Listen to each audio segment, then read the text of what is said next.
Well, it's certainly been a while. I know we're all sort of hanging by a thread. I knew this month would be hard, so I had planned a fun, mostly silly video, knowing that we might need our spirits lifted a little bit. I've covered vampires many times on my channel, including real-life vampire hunting, but self-proclaimed real vampires is a unique phenomenon all its own. For decades, there have been individuals, even groups of people, who adamantly claim to be genuine vampires. Definitely a much different situation from the more famous ones that I've discussed before, where recently deceased people are accused of vampirism and hunted or otherwise dealt with. These people are very much alive, active members of society, and they wholly identify as vampires. All of this is quite silly, but as I did my research, it became quickly apparent to me that there's more than meets the eye with these vampires, and why people end up in this subculture. It also revealed a massive number of people who use the modern vampire community in pop culture as a jumping off point to basically LARP being a vampire on TikTok. All in all, a really funny but convoluted situation. And it began to reveal some surprising parallels to some issues that we all deal with. I think in the end, there's a really interesting lesson that lay buried here. Come learn with me. First, this month's channel charity. Given the situation following the election, marginalized and at-risk groups in the US need legal help to fight the oncoming onslaught of attacks on our rights. So I've donated to the American Civil Liberties Union, or the ACLU, which is a coalition of lawyers and organizers across the US who are on the legal front lines every day. I encourage you to join me in donating so that the folks doing this tireless work have the resources and support that they need to defend those who need it. So now, before we jump into it, just a quick word from today's sponsor, I Shall Never Fall in Love. I've been waiting for this book to come out for a long time, for a million reasons, one being that I provided historical consulting for it. I Shall Never Fall in Love by Hari Connor is a queer Regency-era rom-com with a Jane Austen-esque mashup plot and a vibrant cast of unique characters that I truly have never personally seen in a fictional romantic setting like this before. It follows the life of a masculine non-binary landowner who goes by George as they navigate complex issues of gender and sapphicness in Regency-era England, unpacking their romantic feelings for their childhood best friend, Eleanor. Meanwhile, Eleanor has a very Emma-like journey where she must reckon with her dedication to propriety and social norms, and her jealousy and prejudice. There's also Eleanor's mixed-race black cousin Charlotte, who struggles with class differences between herself and the farmer she loves, as well as how she's treated differently from her cousin. This graphic novel does such an incredible job really exploring key issues in Regency life, like racism, gender politics, and what life genuinely was like for actual queer people at the time. The gays and transes have always been here, babes,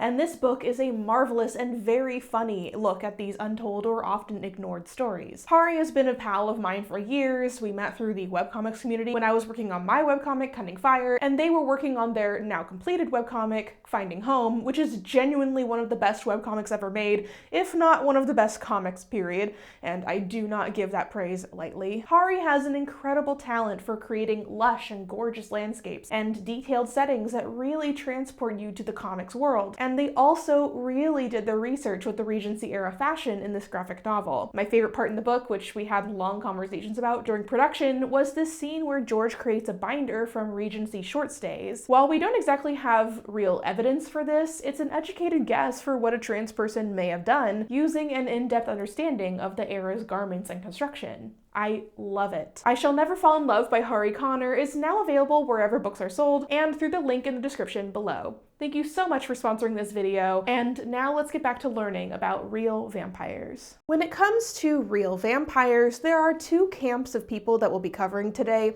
The genuine real vampires who have actual communities and often actually do feed on blood or energy. And then there's the people who, for whatever reason, are claiming to be like fantasy vampires, like roleplay, where they refuse to admit that it's roleplay. Although sometimes they're very clear that it's roleplay, and we'll get into that. Where the first type are usually just regular people who happen to also partake in blood feeding or psychic feeding or whatever, mostly mind their own business. The second type often involves people seeking out attention and fame, crafting complex lore and backstories for themselves, and sometimes pretending to have vampiric superpowers. Genuinely, I think that both are awesome and unironically, and later on I'll explain why. Before we dive into this, I want you to take a moment and suspend your inherent assumptions about these people.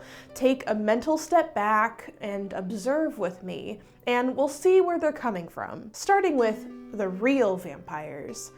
And no, I don't mean vampires who sleep in a coffin, although I guess some of them do.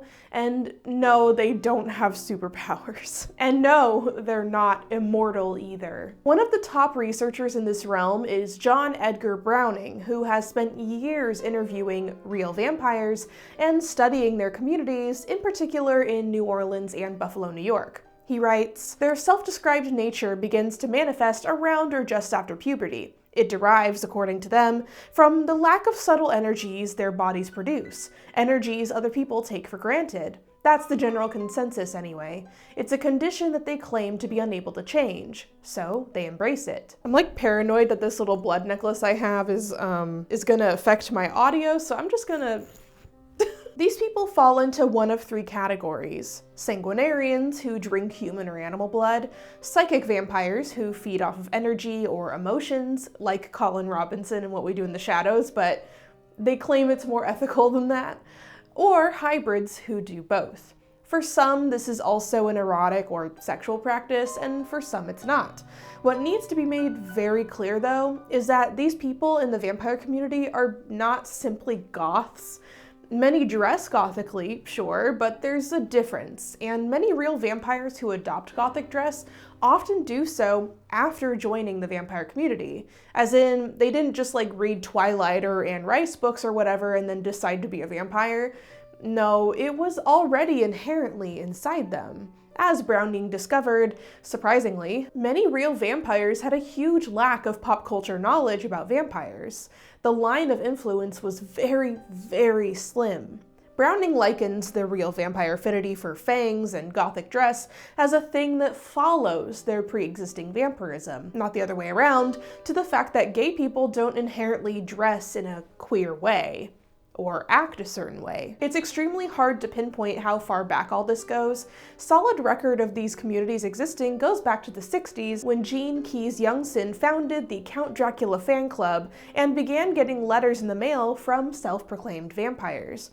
Later, in 1972, Stephen Kaplan founded the Vampire Research Center in New York and opened a vampire hotline to track and record real vampires. Obviously, a lot of these people were yanking his chain and doing pranks, but still. The 70s saw an exponential rise in vampire research, both real and fictional, and paved the way for a popular 1991 roleplay game called Vampire: The Masquerade, which gave many unaffiliated real vampires a chance to come out of the casket, as it were. By the 90s, the real vampire community had a secretive but very tangible existence. With the advent of the internet, more and more unaffiliated and affiliated real vampires began to connect with each other on forums and niche message boards. No longer were people isolated to local events and magazines and mail-based communications.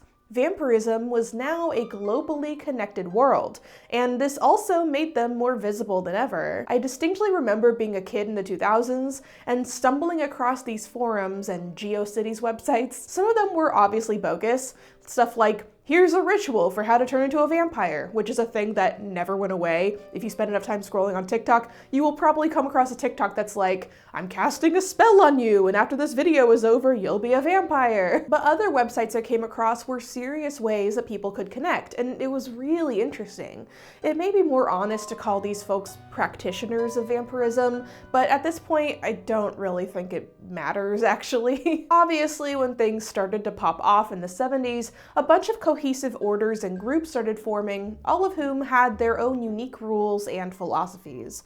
Some, like the Temple of the Vampire, actually claimed that their members could achieve immortality if you ordered the very expensive Vampire Bible in the mail, of course. Oh, and you also need to vow to obey the mysterious elder vampires of the temple. Seems totally trustworthy. This melding of modern vampirism with ideas of the occult or magic or witchcraft is, not shockingly, not at all uncommon. It's not universal, but if you come across a distinct vampire house or order, odds are there's some sort of spiritualism happening, and they usually have their own unique version per location. Real vampires have a diverse breadth of beliefs, and you may assume that they'd be Satanists. That's a whole other complex topic. We're not going to get into that today, but they're not, mostly. Some of them are, some of them aren't. Many are atheist or agnostic, or identify as pagan, or simply spiritual or eclectic. In many ways, it's not surprising that this community largely has roots in the 60s and 70s, when hippie movements invited a rise in paganism that must have seemed welcoming to people who identified as vampires. The 60s and 70s also saw the first sympathetic vampires in media that people could identify with. Barnabas Collins in Dark Shadows, and the various characters of Interview with a Vampire by Anne Rice. By the 90s, the rising prominence of vampire communities were beginning to hone their own unique cultures and vocabularies. The wildly controversial founder of many of the modern community hallmarks was a man named Father Sebastian, or Sebastian Van Houten, a New York club promoter who was a very prominent publisher of vampy things. He was also a fangsmith, so there you go. Father Sebastian was the guy who invented the idea of an organized court of vampire houses and orders, a mainstay of vampire fiction today. This obviously was an attractive idea to more isolated vampires who really wanted a more unique and organized system of community. Other people who were less weird created organizations like Michelle Balanger's International Society of Vampires, or ISV, founded in 1994. Just realized that for pretty much this whole video, I am mispronouncing this poor woman's name. Her name is Michelle Belanger. It's not Belanger. I misread her name and then didn't read it closely enough for the entire rest of the time I was writing. That's on me. My apologies. Vampires got a particularly bad amount of publicity in 1996. While investigating vampires in New York City, a woman named Susan Walsh disappeared and was never seen again. And down in Florida, a boy named Rodney Farrell, who claimed to be a vampire, murdered his friend's parents. Many vampires pulled away into the shadows. Others formed very particular codes of ethics and conduct for their communities to follow. Of course, it's likely that Rodney Farrell was not actually a vampire, and no one knows if Susan Walsh was killed by vampires. But the fear and protective reaction makes sense regardless. If you ask any vampire exactly what causes their need for energy from other living people and animals, most will have a different answer. But one prominent one comes from Michelle Belanger, who identifies as an energy vampire. She explains in her book that many vampires are born with health issues, or disabilities, or chronic illness, and use energy from other humans, either through direct energy or blood feeding, as a way to self-heal. In fact, a lot of vampires that I came across in my research pretty much agreed with this definition. They don't produce enough energy on their own, and they can't get it through normal means, so they need to take it somehow from another person, or via a donor. Michelle Belanger writes, "I often noticed that many vampiric people exhibited significant damage or deformity in key energy centers, particularly the second chakra at the navel, though sometimes in other areas as well. Sometimes this damage seemed like a scarring. Sometimes it was the result of very severe energetic blockages. Whatever the root cause, the end result meant that the chakra in question processed energy in a way that was impaired or changed.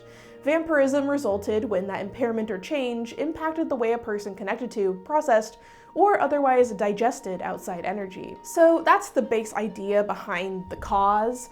And one thing that vampires want to make very clear is that no, vampirism is not contagious. You can't get bitten by a vampire and then turn into an undead creature, because they're not undead, and it's not a disease. That's the stuff of fiction, and has very little bearing on the reality of these people. But again, every vampire group is different, and some of them do ascribe to wacky, fantastical lore. I'll get to that in a bit. Another phrase that pops up a lot in discussions of vampirism is Renfield's syndrome, which often gets wrongfully associated with clinical vampirism. To nip some myths in the bud here, Renfield's syndrome, or the urge for people to drink human blood to gain power in a similar way to the character Renfield from Bram Stoker's Dracula, was coined by psychologist Richard Knoll, mostly as a joke, in his book Bizarre Diseases of the Mind and Vampires, Werewolves, and Demons.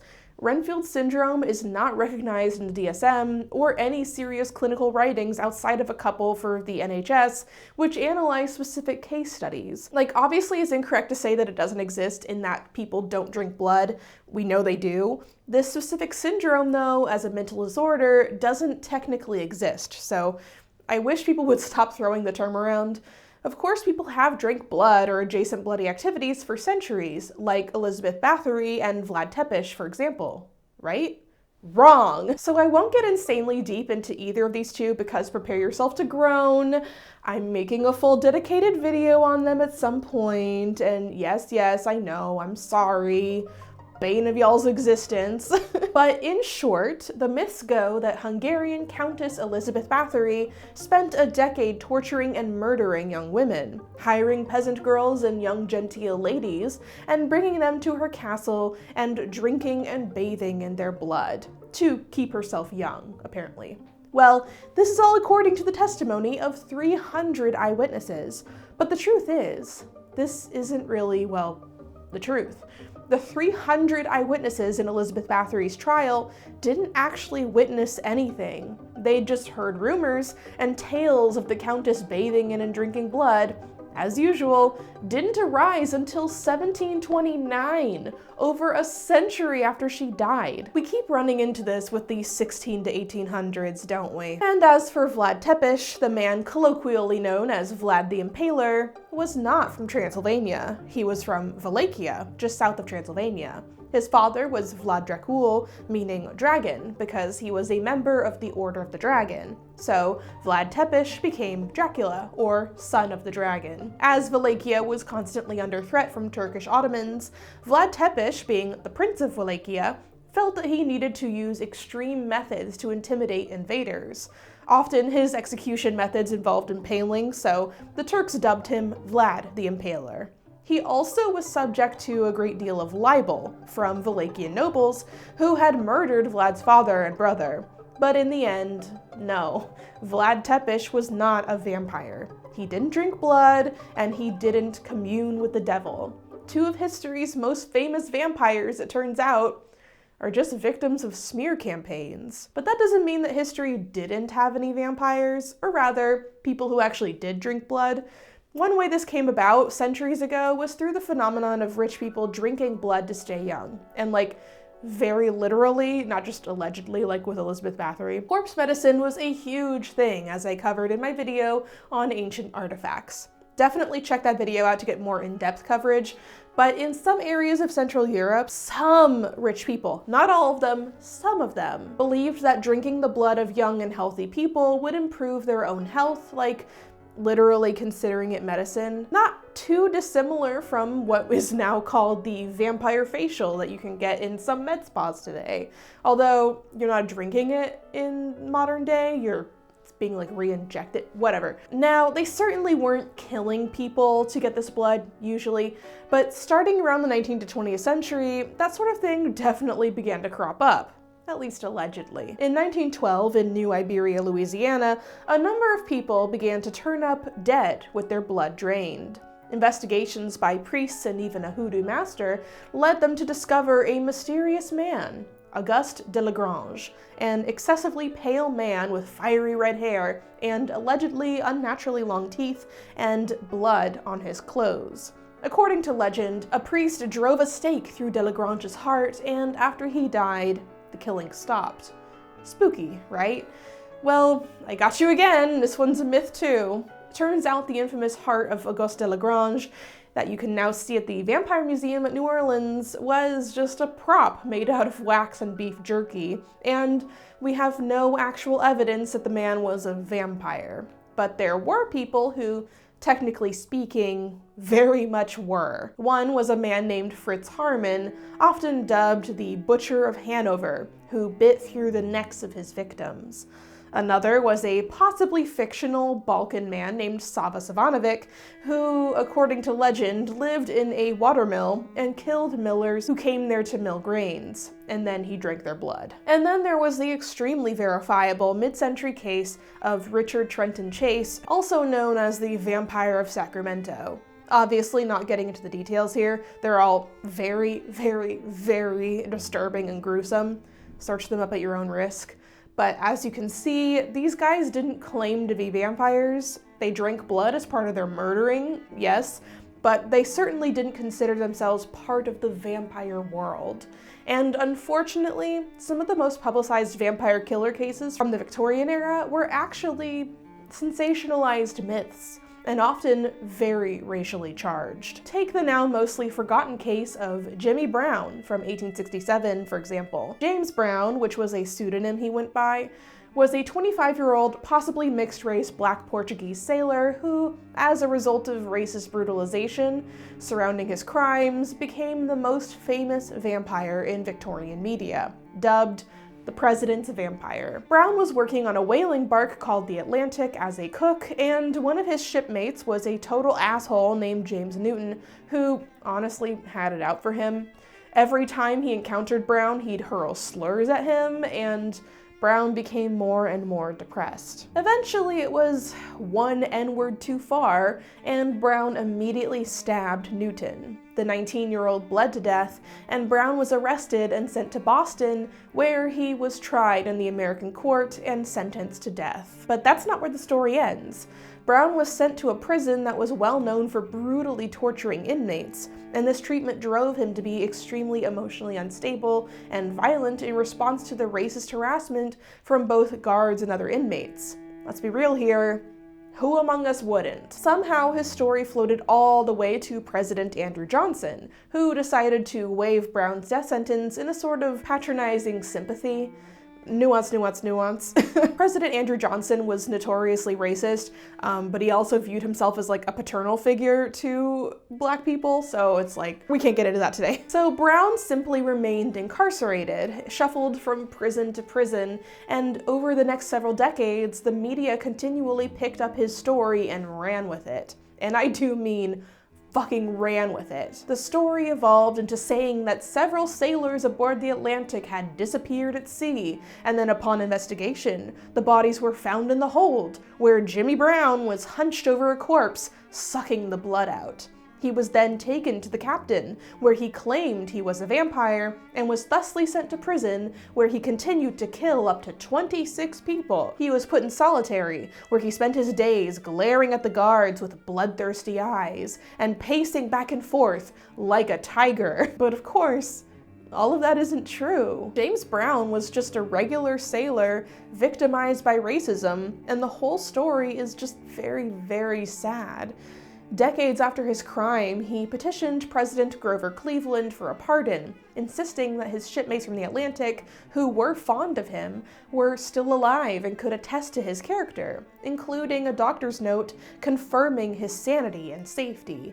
But President Cleveland, alas, was silent on the matter, and James Brown, we may assume, died in prison. So between people who were simple killers, either accurately or falsely dubbed vampires, history doesn't have much in the way of people actually coming forward and being like, I'm a vampire, and not actually killing people, because why would a normal person do that in those time periods? It makes sense that the only time people started coming forward about being a vampire was after you wouldn't get the death penalty for doing such a thing, or sent to an insane asylum. These people didn't start appearing until the 60s, and come the new millennium and the rise of popular vampire media like Twilight, Interview with the Vampire, and True Blood, we started seeing a lot more, shall we say, famous real vampires, or at least people who have put themselves forth as expert examples of them. Don't worry guys, this is where the funny stuff starts. The first guy that I came across in my research was a guy who goes by the name Anthony the Vampire, which is objectively a hilarious name for a vampire. Tony the Vampire, mamma mia. Anyway, Anthony has done a mysterious little interview on YouTube with a brand called Haunted Curiosities. More on them in a minute. Okay, do you need blood? Are you dangerous? Can you enchant? Can you fly? I do need blood, but not in manner you would think. I can enchant you, but I cannot fly. I can also go in churches and wear crosses and pray, but I refuse to. This guy cracks me up. He has a very fake Eastern European accent, and most of the interview he just looks extremely unhappy to be there. He claims he's working on a TV show about being a vampire and going into the underground of voodoo, whatever the fuck that means. And he also claims he can turn people into vampires.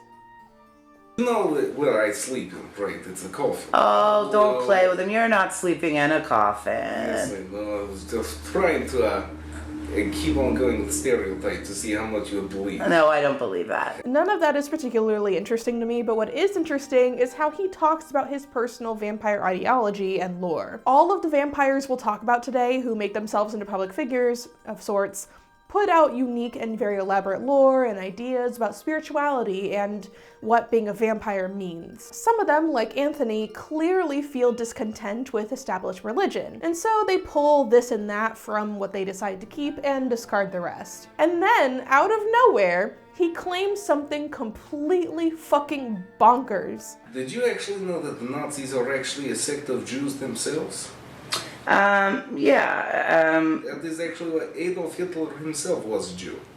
That's why he wanted to erase everything from his past. Now, as you can imagine, this gave me pause. So I looked at the Haunted Curiosities YouTube channel and oh yeah, I see what sort of freaks these people are. Okay, that explains everything. Anthony himself is connected to Haunted Curiosities. If you go to their website, you can seemingly pay $50 to ask Anthony questions yourself.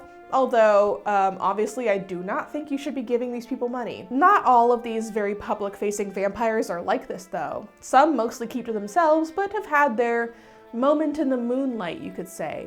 If you watched a lot of talk shows and reality TV in the late 2000s to early 2010s, you may be familiar with a guy named Don Henry, who was very present in pop culture for a few years as the Vampire Emperor. He appeared on Nat Geo and sci-fi documentaries, radio shows, a reality show called Mad Madhouse, and even Tyra. Which type are you? I am a hybrid. You're a hybrid. Correct. So you drink people's blood? Correct. I find Don Henry very interesting because although he clearly has his own unique spiritual practices, his explanations of modern vampirism are fairly simple and straightforward. It's a way for him to gain energy, almost like a rush or a high, and he can do it either by absorbing energy from someone else or by actually drinking human blood. And he certainly looks the part too. These days, Don Henry doesn't do TV or media much. Seems like he mostly teaches classes and works out. Good for him. Of course, I tried to reach out to him myself to ask a few questions. Hi Don, I'm Kaz, a history YouTuber currently researching for a video about the modern vampire communities and their history. Obviously, you are a prominent voice on the subject, and I'm really interested in your perspective. Would you be down to answer a few questions? Hi. I would like to know what you wish to know. Thanks for getting back to me. I'll attach my list of questions here. Feel free to skip any that you don't feel comfortable answering. Yeah, so unfortunately, Don didn't ever get back to me. Don, I thought we had something. Oh well, but there are certainly vampires closer to home. And it seems like Chicago has our own vampire problem? This New Year's Eve, I was driving Lyft and I picked up an order, and it ended up being at like a place that used to be a church, but it wasn't a church anymore. Obviously, if you saw the festivities that was going on, there were like people with cloaks and like dark hair and heavy eyeliner, and there was like a red glow from the building coming out. 4 guys got into my car. As soon as they got into the car, I felt a chill. And yes, it was winter, but it was a different kind of chill. I turned around and looked at them, and I immediately knew they were vampires. They all had blue eyes. Not that that mean anything, but their eyes were almost hypnotically blue. Their skin looked cold. Immediately, I start to panic. My heart is racing. I'm feeling like, is it too late to reject the call? Like, can I even ask them to leave the vehicle? And then I started thinking, okay, if I am panicking and my blood pressure is rising, then I'm like pushing more blood through my veins, which may mean that I may seem more appetizing to them. This is all stuff that's going through my mind. The man behind me, the blonde, who was like in the middle, touches my shoulder, and immediately it's like somebody poured warm honey over me. Like, that is the calm just spreading down my body. It was like immediately I felt relaxed. So then the guy is like, well, our car is only a few blocks away, which I could tell from looking at the app. And he's like, but before we get there, we need you to answer a question. And you have to think very carefully about this. He's like, okay, we have two separate cars. How would you group us together? Who should ride with who? I look back at them and they're smiling and they're kind of giggling. Now, their teeth don't look like regular teeth, but they don't look like the typical vampire teeth either. I'm like, you're vampires. Yes. I heard the answer in my head. No, I'm looking at them through cause I'm like, if they lunge for the jugular, I'm gonna crash us all. And he's like, we like you. You'll get home safe. Good. Like, you'll get home safe tonight. Have a good night. They got out and they gave me my biggest tip of the night. Just know that there are other beings in this world besides us.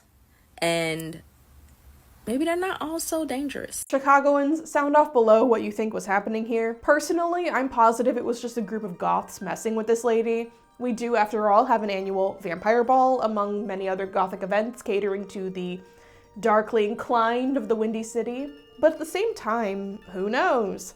Maybe she really did pick up some real modern vampires. Although, if that's the case, she definitely had no reason to fear for her life. They're very harmless, I assure you. Come to think of it, Chicago actually does have its own real vampire community, if you know where to look. Oh my god, there it is! Yes! $1.50 Taco Tuesday. Oh my god, this has to be his car. Oh my god. Oh my god, it even looks like Vlad Tepes. This weird building in Norwich is called the Vampire Castle of Chicago, or Vampire Tattoos. It's locked up and has a for rent sign on it, of course, but the owner is clearly in there most of the time given that his highly recognizable car is out front. The owner, after all, is a self-proclaimed vampire himself, Miguel V. Acosta, who calls himself the Vampire King. So now we have the Vampire Emperor and the Vampire King. I'm still looking out for a vampire president and a vampire mayor. Miguel, like the other modern vampires we talked about, has done interviews where he speaks at length about what being a vampire is and his apparent lore behind it. And thankfully, this interview is one of the funniest things I've ever seen in my fucking life. Are you familiar with the Vampire Castle of Chicago? What? Okay. I mean, I've heard about vampires in Chicago, but I didn't know they had like an actual place here in the city. Yeah, you're standing right out in front of it. Okay, the night was made for humans to rest, natural, because the energy of the night is like so. And then in the daytime, we always have our princesses, Adore Delano! humans, donors. They would operate the businesses or in the daytime. Our wings were taken off and we were put on this world on a mission. So we are considered dark angels, not falling angels, not demons or angels. We are dark angels. We live by the shadow of Christ. No, I am not editing these clips to look silly myself. This is literally how they're edited. To have you in control. Remember, fright. When you're afraid, you are easy to be dominated and controlled. I'm not against whoever's bisexual, whatever. Do whatever they want. Yeah. I don't go against that. Women can work. Women with women.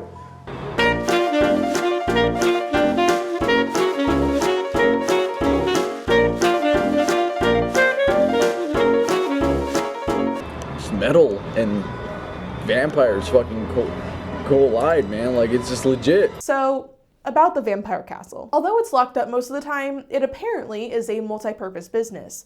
It's a HEMA gym, or historical European martial arts. It has a vintage boutique and jewelry shop. It's a tattoo parlor. It holds local events and serves as a vampire community center. And my favorite, it apparently hosts bingo for old people. We also do music classes, art classes, and in the back part of the first level, we also have like a stage where we're gonna do events, like a bingo for the elders. Although I was unable to meet Miguel the Vampire King, I can appreciate his dedication to his own brand. Everything I wished for. Speaking of making being a vampire your brand, what the fuck's going on over on TikTok?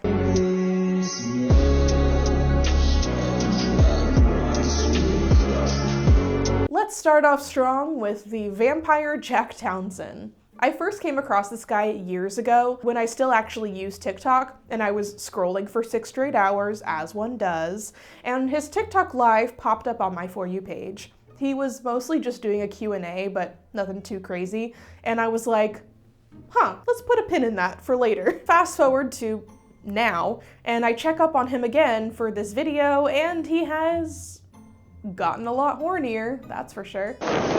What would you do if you stumbled upon a vampire's lair, and instead of killing you, they decided they want to keep you forever? Would you run? Would you remain to become the undead? Seems like Jack, who calls himself a vampfluencer, is a musical artist, filmmaker, and author. At first, somewhat understandably, I assumed that Jack Townsend was just like using modern vampirism as a framework for his artistic projects, but then I saw this video by his girlfriend Shane, who really explained that it's a little more complicated than that, so I'll let her explain in her own words. I made like a vampire joke. I don't remember exactly what it was. I made like a vampire pun, and he was like, oh yes, I have this gazebo on my property, and you'll be out there writing, and then you can come in and get a drink. And then I said something to the effect of like, oh well, I could be your drink, or something really cheesy and like really corny. He was like, are you offering? And that was the instance that I was for sure. I was like, okay, I think that my gut is right. So later that day we hopped on the phone and we were talking, and he says, I have to tell you something. And I was like, okay. And he goes, well, it's something about my, belief system. And, I'm really kind of afraid to tell you because I don't want you to judge me. And I think that you're so cool. And I'm so, whatever, into you, or whatever it was at the time. I'm so whatever that I don't want to scare you away or anything. I practice vampirism. And I paused. I don't claim to be a witch. I definitely do not identify as a vampire whatsoever. And I said, okay, all right. I said, I had a feeling. I encourage you guys to go over to Jack's YouTube video. He goes into other topics that I'm not going to discuss here. But I will say that there are different houses and different branches of this, just the same way that there are different denominations of any other religion or spirituality. His branch is Accessionism. He's not been claimed by any house. No one has stepped forward and said, hey, you're welcomed into this thing. It's just, he's read all of these books, and this is the denomination that best resonates with him. This is more a religion. I'm not gonna pretend I don't think that Jack's videos are a little silly. I definitely got a good laugh out of them. But after listening to more of his out of character story and also that of his girlfriend, I think they're both a very nice couple. And more than anything, I'm just glad that people are just so creative and so unabashedly themselves. I think it's really cool that we have such a wide breadth of people on the internet who are so dedicated to the things that they love. I'm so sorry. Mila's going crazy outside the door, so if you hear meowing...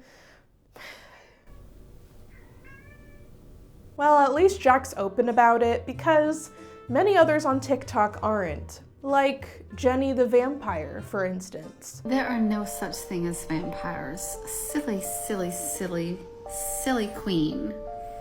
Or king. Of course there are. You're looking at one, sweetheart. Vampires are everywhere. Don't you know that? Vampires are just as real as mermaids and elves and aliens and dragons and extraterrestrial. Lynn / Jenny the Vampire / Freya the Vampire are all variations on a character that this woman portrays with a long, elaborate story. She claims she was turned into a vampire by her vampire hybrid lover in the 1800s, and he, along with a supposed vampire elder, also appears in her videos. Played by her husband, of course, and bless his heart for playing along with all this. Jenny claims to have powers and has a side plot about being tracked down by evil vampires, and sometimes shows off her super speed, or as she calls it, going vampire mode. Y'all, you see all those people at this gas station? I don't know if you can see that man right there, but he has the blood that I'm talking to you. I could smell it a mile away, but it's very tempting because this is like intoxicating. It's like a drug to vampires, this type of blood he has. Oh, Lord, help me. Well, not Lord, but yeah, Lord. I don't know if I can handle it. He's still there. I still smell it. I've got to do vampire mode right now. There's at least 3 inside that pool with it. Somebody's messing with me today. But like I said, it's intoxicating to a vampire. Vampire mode again. I've got to get home. My things are starting to come out. I gotta be honest, I'm obsessed with Jenny the Vampire, but not everyone is a fan. Take fellow TikTok vampire Sash Under the Stars, for example, who has made it her mission online to debunk Jenny's videos, as if they really need debunking. Okay, I'm home.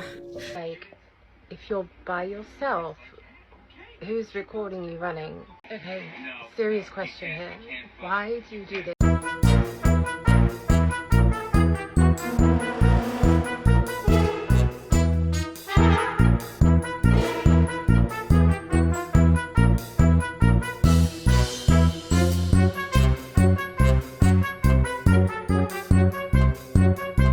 Hilariously, Sash has an equally goofy fake vampire story and an even faker British accent. Sometimes her son pipes up in her videos. I imagine he thinks he's helping. Why won't you show your fangs? That really doesn't make much sense now, does it? Maybe it's because you haven't found any that look realistic enough for your story. Well, or maybe she has grippers or she has no teeth at all. What's a gripper? Grippers are like... dentures. Dentures. That's okay. My son said that maybe because she's an old woman. Rather than necessarily claiming to have powers, Sash claims to be a witch. We won't unpack that right now. A TikToker named I Am Sam the Vampire, much like Jenny and Sash, claims to have powers and is a big fan of TikTok makeup filters. I thought it's about time that I share with you all how I was created and tell you about the night that I died. She also claims that she was turned into a vampire in 1888. Her proof of being immortal are these AI-generated pictures. But unlike Jenny, Sam is actually pretty open about not being super serious about the vampire thing. In fact, Sam isn't even her real name. Hey guys, Brianna Beju here. I just wanted to pop on and talk to you guys a little bit about why I made the very hard decision to stop pursuing traditional publishing. She's an author named Brianna Bejo, and Sam is her character that she's decided to bring to life through TikTok. It literally says so on her page, but for some reason the chuckle fucks over on Reddit fully think she's being serious. Come on, guys. I don't have time to unpack the phenomenon of using TikTok filters as costumes, but somebody could probably write a really good thesis on that. There you go. Thesis topic, free, just for you. Somebody else do it, not me. In a similar vein to Sam and Jack, there's also Constantine Ladding, a model and actor who has their own vampire persona on TikTok with their own unique plot running. Well, kind of a plot. It's not a running narrative like with the others, but they do have like recurring characters and their own lore. We're vampires. We don't need an invitation in. We just come right in. And I'm the Grim Reaper. And I don't just stop at the humans, I also do the small kitten. Wait, what? It's mostly goofy fun stuff. Big fan. Sadly, it seems like Constantine's girlfriend, Shabnaz, very recently passed away unexpectedly. Very, very sad. I'm so sorry for their loss. Mila says she's sorry too, as you can probably hear. Even more interesting to me though is a screenwriter named Domo Draper, who obviously works in entertainment, but he also makes TikToks about modern vampires that, unlike these other TikTokers, are played completely seriously and usually don't even involve goth costumes or anything. So it's really hard to tell. Is he actually serious or just a really good actor? Obviously, he's not fully being serious because he also claims to be over 350 years old and says his mom is 950, and he's got a vampire twin brother, and there's a vampire council, and he talks at length about the process of being turned into a vampire, which most modern vampires, the serious ones at least, would agree is not a thing. But it's completely organically interspersed with other wholly normal TikToks. Anyway, if you poke around TikTok or even Instagram, this is mostly the type of vampire you see, where outwardly advertised at least. People who are either actors or writers or just very imaginative, who have taken a plot that they've crafted or are acting it out via a sort of real-time TikTok LARP, disclosed as such or not. Some people fall for it, some just play along. Other people get really mad at them. But there are actually a few people on there who genuinely, with 100% seriousness, identify as real vampires in the literal sense.